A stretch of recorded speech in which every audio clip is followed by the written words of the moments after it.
Now, the Shroud of Turin is one of the most famous religious relics in the world, and it is about to be shown on television for the first time in nearly 40 years. The Shroud has only been filmed for television once before in 1976, but as his parting gift to the Catholic Church, the former Pope Benedict gave permission to show it again. A video of the 4-meter-long linen cloth will be aired on Italian TV tomorrow.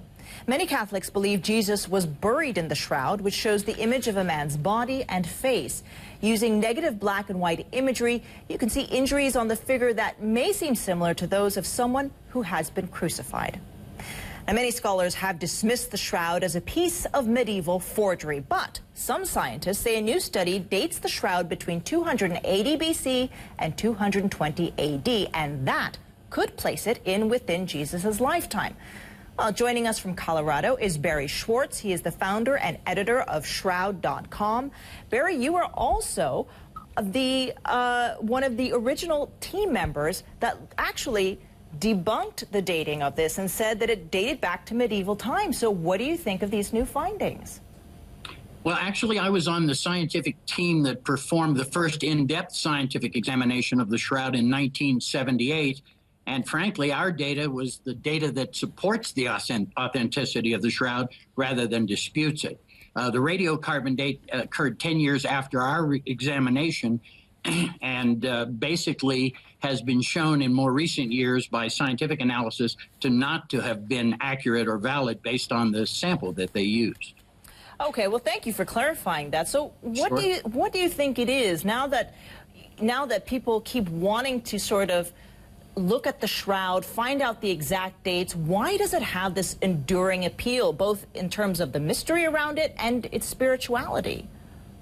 Well, you know, before I can give you an answer to that, I first have to tell you in the audience that I'm Jewish and came into this with great resistance. I was a total skeptic, but I have come to understand, first of all, the evidence has convinced me it's authentic. And secondly, maybe more importantly, I've come to realize that it's really symbolic. It's an important, I think, attribute that people can look at, perhaps if their faith is weak or perhaps if they haven't thought about it. It sort of points in that direction for people. And so I have great respect for it, even if it doesn't represent my personal beliefs. I think what makes the shroud so interesting, even on a broader basis, is the fact that it's a mystery, that modern science has examined it to try and determine how the image was formed and has gotten no closer to that answer than we did 35 years ago when we started our examination. So I think that the fact that it's a mystery, the fact that it's an object of faith to about 1 billion people, and I think the fact that science has been unable to answer the questions that we've asked makes it even that much more fascinating, even for the general public. Barry, hold on for just a minute, because I want to tell viewers about this new app that's actually come out, and it's been created to allow users to look at the shroud in high definition. Those keen for a closer look at the cloth will be able to zoom into any part of the shroud. They can also turn the picture negative so you can see the details that are normally invisible to the naked eye. Now, that app is called Shroud 2.0, and it is sanctioned by the Catholic Church. So, Barry, I'm wondering, you know, we know this new video is coming out tomorrow. We also see this app. What is it going to mean for researchers, but also for the general public? Well, I think, first of all, giving access to the general public in their smartphones is a brilliant idea. I think it's long overdue, and I'm glad that the Turin authorities finally authorized a formal app to be released. There are a few others that have been out there, but nothing with the authorization of the Turin authorities. The thing that's great about it is that I've already seen a video clip of it.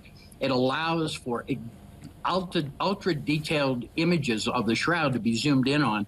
And this app was made from 1,600 or more still high-resolution digital photographs that were seamed together to create a very ultra high-resolution 12 gigapixel image, which will be available through the app. So I think the app's a great idea, and looking forward to getting it myself.